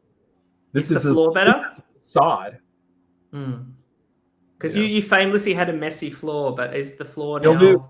still bad? Okay, I can't see from there, but I'll take your word for it. There's stuff right here. You know? But it's not the office that's bad, because this is where I work too every day. It's Yeah. the out there. It's Mhm. embarrassing. It's Okay. embarrassing. So, and Stacy just gets pissed at me because it's like, why do you keep buying shit? You're not doing anything with the stuff you already have. You know, Yep. I'm gonna start selling it. So, all right. Do you have any more items that you wanted to show? Because I have a couple more questions. Yeah, I have a couple Yeah. other things that I can show real quick. Yeah, hit them. Let's hit them. Yeah, because another thing I love. That's the whole point of this show: show and tell. Okay. Yeah. Yeah. So another one of my favorite things to collect are magazines. You know, these are some of the rare ones that I have, which aren't, you know, I think most collectors have at least seen these if they don't have them. But I have, you know, Yep, that's a good one. Yeah. the replay. That was a tough one to get. Yeah, I don't have that one. You know, I have both of these. Yeah, I got those too. They're great. Those are Both of great. those from Australia. Those I really like. Yeah. I got this this with like an alternate shot from the People magazine cover. Interesting. Yeah. Wow. Where's that one from? Where's it? I think it's from I think it's like a US like school only publication, maybe. Really? I'm not sure. I'm pretty sure John 5 had this. I'm pretty sure he posted a photo of this at one point, because I remember commenting on the post where I said I think it was really cool that they didn't use the People magazine cover shot, because if you look at it, you could see it was from that same session, but it wasn't the same exact shot. Which to me is one of the main reasons I really wanted this, because I just thought it was so cool to see another shot from that photo session. You know, because what's the kind of content of the magazine? Is it a music magazine, or is it? You don't have to open. I just didn't know if you knew. Yeah. Or is it something else altogether? Is it music? I could open it up. Yeah. I've never. Nicholas, have you ever seen that before? No. I've never seen that before. I was trying to read the other cover lines to see what type of a magazine it was. Yeah, so it's only, I think it's only got there. this one thing in here. Almost looks like a little hit paradery thing or something, doesn't it? But it's not. It doesn't have many pages. It's only maybe. See, that's something totally different. That's not music related at all, right? Yeah. It's not music related. It's all. Interesting. Yeah. It's almost like a monster kind of. Oh, is it a Halloween thing? Did it say Halloween on the front or something like that? I mean, it could be used by all tell year. you. Yeah. Yeah. The name For, of it is and who is it? Who is it for? Who? I think can't it's say it. Is that for Kiss? It It's says Halloween for all Kiss. year for Halloween all 'cause year for Kiss. okay, cool. I couldn't read that. What's that say up at the top? You and your world. Yep. Never seen that. That's great, Mark. Never seen that. Yeah. Thanks. Yeah. So that's one of my favorite magazines. That's one you don't see come up too much. No, I've never seen that. Yeah. That's fantastic. So I like collecting stuff like that. Just in the last maybe a year ago or so, I was finally able to complete the full set of Wow. of all these. There's 6, I think. What country is that from? But I believe it's they're all European. I'm not sure exactly what country. Maybe Sweden. It's great. Yeah, but these all fold out into giant posters. Cool. Yeah, so these were tough to get, and plus the type of collector I am, I don't like to get stuff with tack holes and tape marks. That's just how I roll. So. And what? And is that 8? Looks like 82. Is it like 83, 82? I think this would have been 83. Yeah. Yeah, because it got Vinny in the top. Yeah. Okay. Yeah. So very cool. There was 6 in this series. Woeful graphic design, but I guess it's kind of naff and cool. It's like some of the color choices are incredible. But is that like a drawing of Ace on there? So I'm just trying to see from here. Yeah, that's cool. Yeah. So. I was able to complete all 6 of those, so those are one of my favorite things.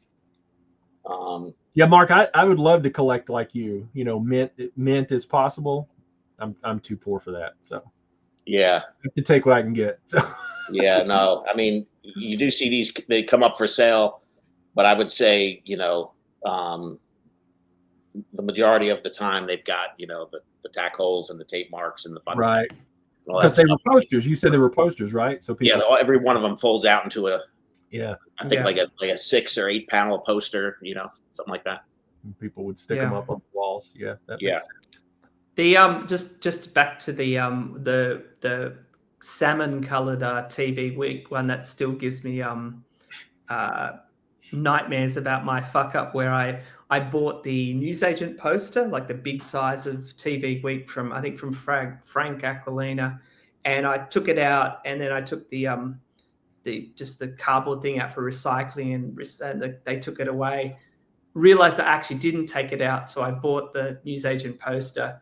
Thought I took it out of the cardboard thing that got sent to me. Put it straight into the recycling, taken away by the recycling. I had it for likely. I was like, where has it gone? Oh my god, I didn't take it out. So so it went straight into recycling. So, oh boy, that was one of the great lot. You always have some story along collecting where something broke or something went wrong. That was one of my. I think we all have those stories. Everybody's like I was looking for it. It was meant to be out on the desk. Where I took it out. No, I put it back in there to keep it flat. And then one day I had it full. Yeah. So speaking of a story like that, so I was standing over here talking to my buddy Pat on the phone. We were talking about the Kiss. We were talking about the promos, 70s promo vinyl. Mm-hmm. And if anybody knows, Hotter Than Hell, Dressed to Kill, and Alive promos, especially Alive, is super tough to find, very expensive. And my story has been told a million times of how I got the 70s promos from a guy that worked for a company that I worked for who had promos of everything and wasn't a Kiss fan, and I got all these promos from him. Mm-hmm. Dead mint Kiss Alive promo. Mm-hmm. And I was talking on the phone with Pat about it, and I was taking it out of I took it out of the resealable sleeve to look at something. I can't remember what it was for. And when I was putting it back in, I dropped it straight down on its corner. Bent the whole God. Oh man. Yeah, that's sick at my stomach to this day. God. To this day.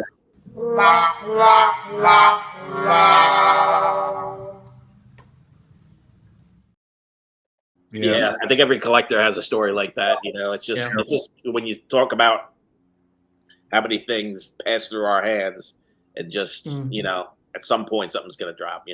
Well, there was one I had solidarity with, was the yellow Pepsi Screen Machine cup, and mine and mine arrived broke, and I was like telling the story, and everyone's going, my yellow one broke, or I had one on my shelf, my yellow one broke in half. Like, it's something to do with the plastic of the yellow one, that all these other Kiss collectors had their yellow one either break over time. They were just like moving it, and it just snapped in half. But the others don't do that.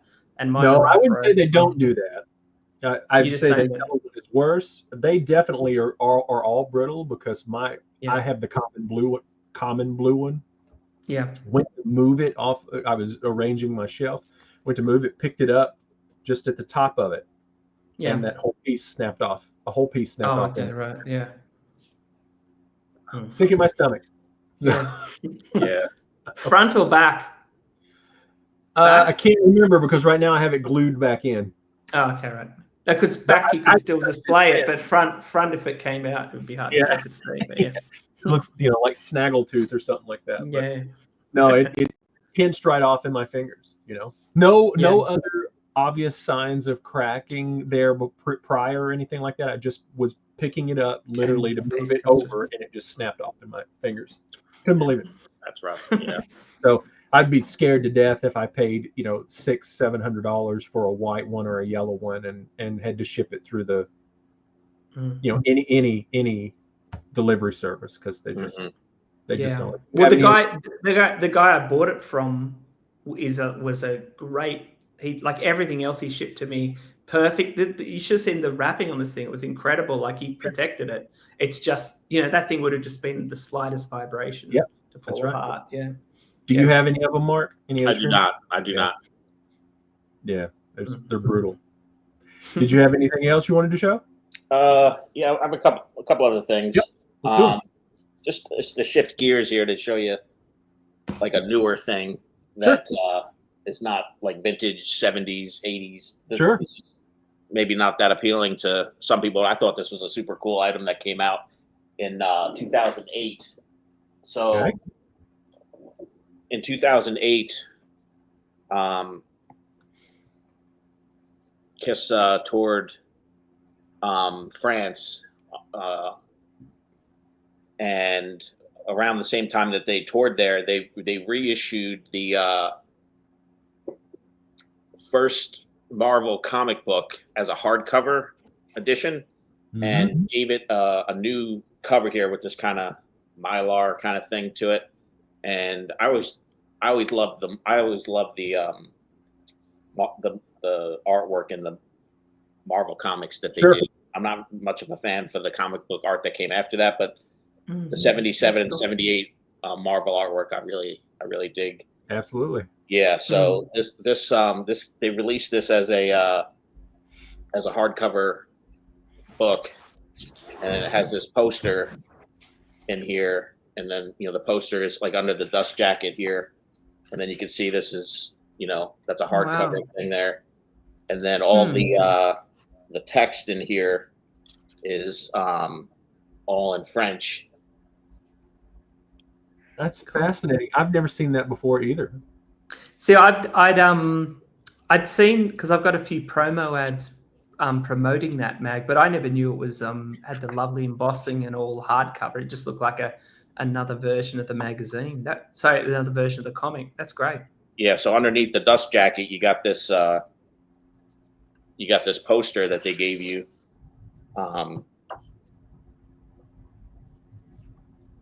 And it's all, the official, like you see at the top here. Yeah. Yeah. Wow, that's really cool. Top it says, Kiss official comics, all that kind of stuff. Yeah. So I just thought it was a super cool item, even though it's a newer item. I'm not of the mind that only. Oh no, me either. Yeah. No. Yeah. So it looks like a quality piece, that one. Yeah, it was really well done. And then so that was the main version of that. And then they also released the same thing with a purple cover. Oh, cool. Everything the same. And I think this one was limited to maybe Okay, I'm learning something. I didn't know there was a purple version. That's very cool. This one was limited to only 100 copies of the purple. Wow, So I didn't know that's that existed. yeah. So that's everything else is the same except it's just purple. And then Yeah. they also released this, which has got a different cover to it. You know, and it's the same everything else except for the cover. And I think this was also 100. So the hardback version part of the book is exactly the same on all three. It's just the slipcase that's different, slipcover that's different. Yes, the slipcover is different. Yeah, Got it. Yeah, Got it. just the slipcover. I think the poster might be different in this one.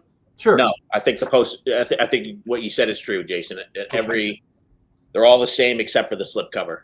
Interesting. Yeah, Wow. so Super neat. Yeah, I was unaware of those as well. Yeah, so this for whatever reason, even though it's a newer item, it kind of slipped by a lot of collectors, including myself, that it even came out over there. And I just thought it was super cool. I just love the Marvel artwork, and so those I really enjoy having those. And then they also did the '78 comic again and this was just a paperback though. This wasn't hardcover, but they released. The same thing, you know, they changed all the text to French. Yeah. And they released cool. two neat variants there, one in blue and one in purple. So great. Now I've got to update everything Kiss with that '78 one. That's right, man. I'm just seeing things that I'm missing. I go. You mind taking some photos of those? Yes, exactly. You may get that message after this. That's right. Yeah. That's funny. That's funny. That's very good. They're lovely. Yeah, I love them. Yeah, those are great. Yeah, so yeah, those are some of my favorite items, and I always love the the Phantom meets the Phantom stuff that came out. You know, this is something else I have, which is some sort of promotional thing. I believe in that book that Alan and Per put out a couple years ago on all the Phantom stuff. This is probably in there. Yeah, I'm pretty sure John showed this too. Yeah, John has that one. Yeah, Yeah, that's great. I love that item. Yeah, so this is again one of my favorite things that you don't see come up for sale that much. I think he showed it in our army kit episode, maybe, or maybe the press kit episode. One of the two. Yeah, I think it might have been a press kit item. Yeah. Like some people, at first I thought maybe it was a standalone thing that was sold, like in the theaters, you know. But then I think collectors have now figured out that it was more of a press kit kind of item. Yeah, I think or some sort of folder. Probably promoting the cinema run or something like that, maybe. Right. Or of it. Yeah. Yeah. Cool. Yeah. So what else? That's incredible. Yeah. So let me see. I have that much more. I mean, if that's all you brought out, that's fine. Trying to see if there's anything else here. Well, so while you're looking, Mark, so one thing that I always like to ask is there anything specific that you're currently chasing that you Yes. really wanting to find? Okay, do you mind sharing? No, I don't mind. Yeah, so I'd love to get a complete Elder Army kit from Australia. Oh yeah. Yeah, I have some of the pieces to it, and I have seen it come up over the years. You know, very rarely, but it's usually. Yeah, there was one on eBay not a year ago or something like that. Yeah, it was cut up or something like it. It was in bad shape. I had a complete one that I sold like a couple of years ago. Yeah. I mean, I'm willing to pay pay for it. I'm not like trying to only get a bargain or anything like that. So I would pay what I feel is a good price for it, but I just don't see one that comes up where it's got pretty much everything in there. Yeah, it's not all. I mean, the one I had it had so many sizes of everything. It was like the 4 faces, and then it was a smaller thing, and then there was like even smaller like stickery ones. Like it was like they kept repeating a lot of the items, but all with the Paul reversed. Right. Around the wrong way. Yeah, too. everything. Like Paul flipped on everything. Yeah, on everything. Yeah. So that's something that I'm after. Anything else?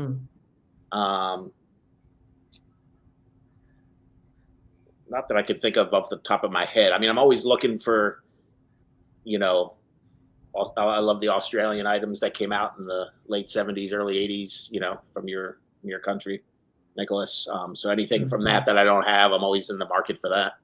You know, anything that comes up, you know, you know, the Japanese. I have most of the Japanese vinyl with the inserts that I've been looking for. There's still a few things I'd like to get, you know.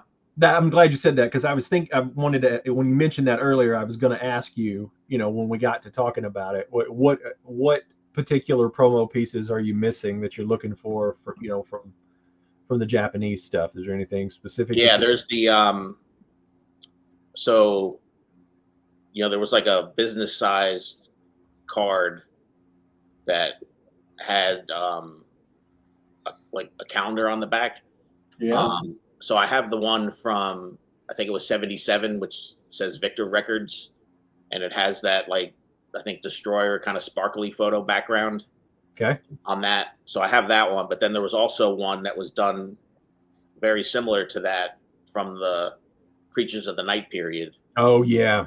I think again, John 5, he also posted that on his Instagram in Very the last few months, and that's just something it's not like I can say I got outbid. It's not like I could say the guy wanted too much. I just don't see it come up for sale. Yeah, you just don't see it come up. Yeah, you know? that's the thing. Do you have the clipboard for Creatures? I do not know. Oh God. I know. I never see that one come up. No, the clipboard never seems to turn up.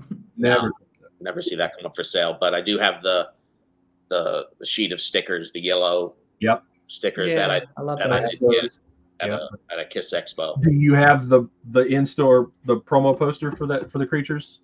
Do you go after the posters? I go after some of them. Yeah, I have the Creatures is tough. Yeah, I have the Elder poster that came with the release. You know, as one of the four items. So I feel like a complete Elder with the poster, the bag, the pin or the badge, and then the sticker.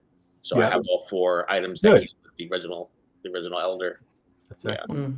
So yeah, and I have the 4 solo album picture discs. That was like my first big purchase. I bought that back in, I want to say, the late 90s, and that was like a big deal for me because I bought all 4 as a set from Stephen Campbell, who used to run the Kiss Expos out of like Philadelphia and Canada and stuff like that. Yep. When he sold his collection, I bought that from him. I just remember like, wow, I'm spending a lot of money. You know, that was like, you know, a big deal. But that was something I always wanted, were the Japanese solo album picture discs. They're the best. Yeah, they're the best. I love them so much. Yeah, I love them, and I think I got them before the counterfeits really hit the market. You know, so I didn't have to worry as much when I bought mine. Yeah, you know, because I know there's counterfeit ones that have popped up, and you have to be careful, and you know, and here are the differences and all that kind of stuff. So, so I feel like I got mine before all that happened. So, but yeah, I love Japanese. You know, Kiss magazines and the inserts and all the posters, all that kind of stuff. Yeah. And I have one last thing I can show here, which sure, is it's kind of rare. That's rare. It's rare. So this, I believe, is a Japanese item. So this was some sort of prize or something that was. What in the world is that? So this I got from a Japanese seller, and it was some sort of prize, and you can see it's got the Kiss logo. Up. Yeah. And what's underneath? What does it say? Yeah, what does it say? What does it say, Mark? We can't make it out. Yeah, it says, hold on.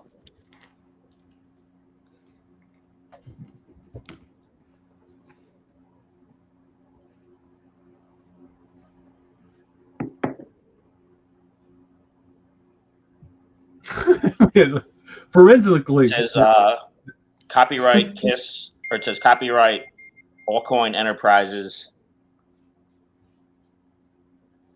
and copyright Allcoin Enterprises 1977.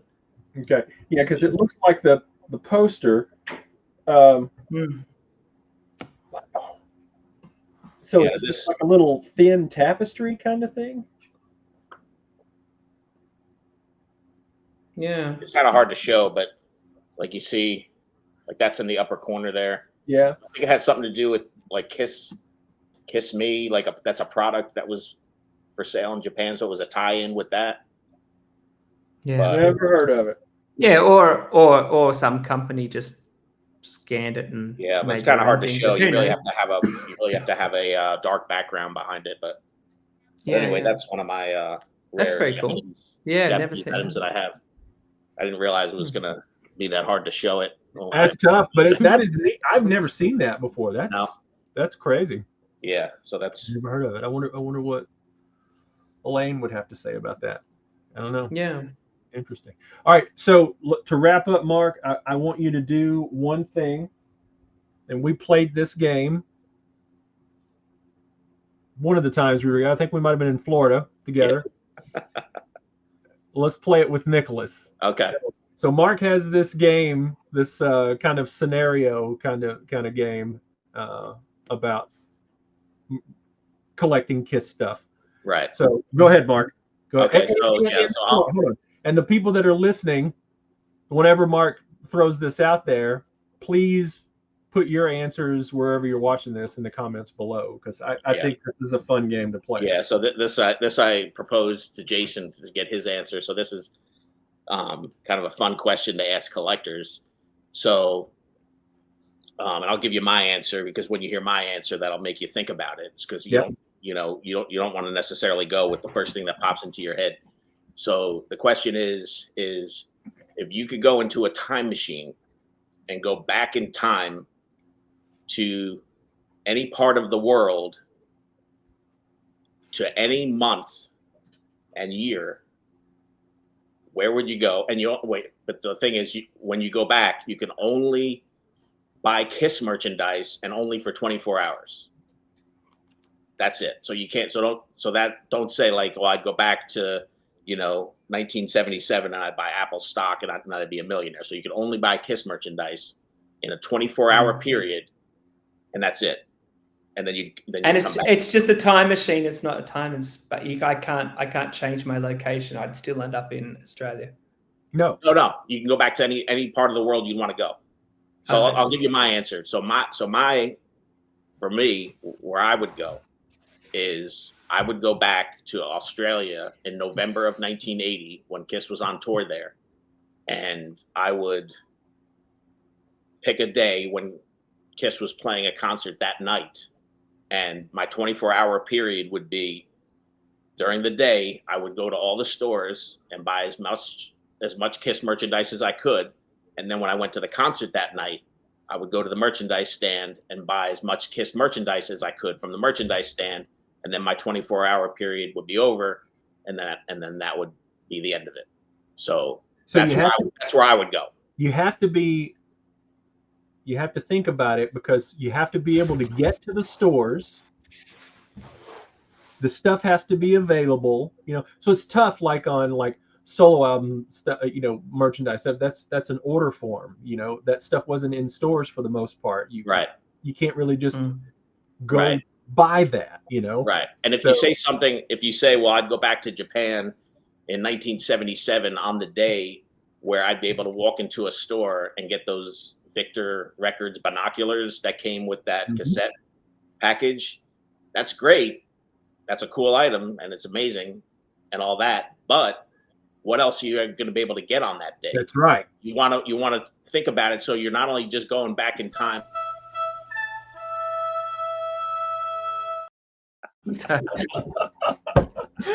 Yes. Yeah. But what do you think? You would think automatically when you'd say something like, I'd go to Japan in 77 and all of this Kiss stuff would be there. It probably wouldn't. It would probably be just, a few specific items. Mm-hmm. So what Mark is trying to do is maximize the amount of rare KISS merchandise you could get one day, 24-hour period. Can you make it to all the stores and all that stuff? Can you imagine the frustration of trying and not speaking Japanese to try and ask for the special promo gift item? It's like you're trying to. It's a fucking clipboard. It's like, how do I say clipboard? Anyone? How do I say clipboard? So, this guy's going, I don't know what you're talking about. This is a sushi stand. I don't know who you are. One is a second. So what do you think, Nicholas? Where would you go back to? When would you go back to, and where would you go back to? Well, I mean, if it wasn't, I mean, it depends if you're only going for merchandise or if you're trying to get a whole KISS experience. I'd probably end up in Australia because you maximize the most amount of products on the store in 1980 and also get to see a concert, which would be great. Right. That's why I picked. Although if you purely wanted to maximize, you'd probably do December 1980 in Australia by the time the fad was over, or it had died so quickly, or January 81, and just like clean up with all this stuff. I'd head straight to, although if you could get to Perth, you could have picked up all the Paul's ice cream wrappers, because there's only I think John has the only one I've ever seen. But imagine having the whole set of Paul's wrappers. We don't know. Was there a box of Paul's wrappers? We don't know. It could have died in time. Was it available in the supermarkets in the multi-box? But I'd definitely go to the supermarket and clean out all those boxes of those things, and then straight to Big W to the dollar stores, and I guess everything was $1 back then, and grab all those things like the plastic thing that you saw, to maximize. But it'd all be going cheap and in discount bins and stuff by that point. But then I'd probably, in knowing my luck in terms of where I did the thing with the poster, I'd be walking out with all the stuff, and then my 5-year-old self had come past, we'd meet each other, it'd cause a hole in a time-space continuum and blow up the universe, and then I lose all my Chris merchandise. Oh, and on that note, folks, play at home. Yeah, let us know. That would be a great thing, actually, in the comments. Everyone could pick their time. Some people may even pick going to the KISS conventions when things were pricey, but not crazy pricey. But money's and not enough. pick them all up at that one location. Hit all those dealers over. Yeah, that's a good one, Nicholas. Go into the first 2 or 3 KISS conventions, in 88, 89, 87, 88, 89. 90, because there was lots and lots of merchandise there. Yep. And if money is not an object, and I don't even think stuff was really that stupid expensive back then. It wasn't that expensive yet. Yeah. Right. It's just we were younger and didn't have as much disposable income. So, right. But somebody might say something to the effect of, some month J.C. Penney 1979, maybe you could get, all the different versions of the toy guitar, the record box, the cassette box. Yeah. Did they have those in stores, or were those just mail order only? Yeah, that's a good question. I'm not sure. Yeah. Did you walk in the store and see all of that stuff that was also in the catalog? I don't know. Yeah, I don't know. The KISS image clothing. Could you pick all the sizes of the jeans? Did the variants appear in different stores? Therefore, that's right. You don't know whether you've chosen wrong. Wouldn't that be the worst if you actually turned up and suddenly there wasn't that much in those stores in that month? Because you can't control that. That's part of the fun, I think. Of picking exactly. Yeah. But definitely makes you think. Definitely makes you think. Because I think every collector has had that cross their mind at some point or another. Wouldn't it be so cool to just walk into whatever store, and get these items that we now search so hard and long for and spend so much money on for what they went for, when they were retail and they were, mint condition and all that, it's just. Yeah, amazing. Really 1978, a coin management offices. Just there you go. There you go. Yep. So, all right, guys. Mark, That was fun, man. Thanks for joining us. I had a great time. Thanks for having me. I'm a big fan of the show, so Yeah. I would have enjoyed doing it if I never saw the shows, but I watched them and I enjoy them. So I appreciate all the work that you guys do to entertain us and educate us. You've always been supportive, and I'm so glad we finally made it happen to have you on. And you're welcome back anytime. And so that was awesome. So all right. Thanks, well, guys. If that's it, we'll see you on the next one.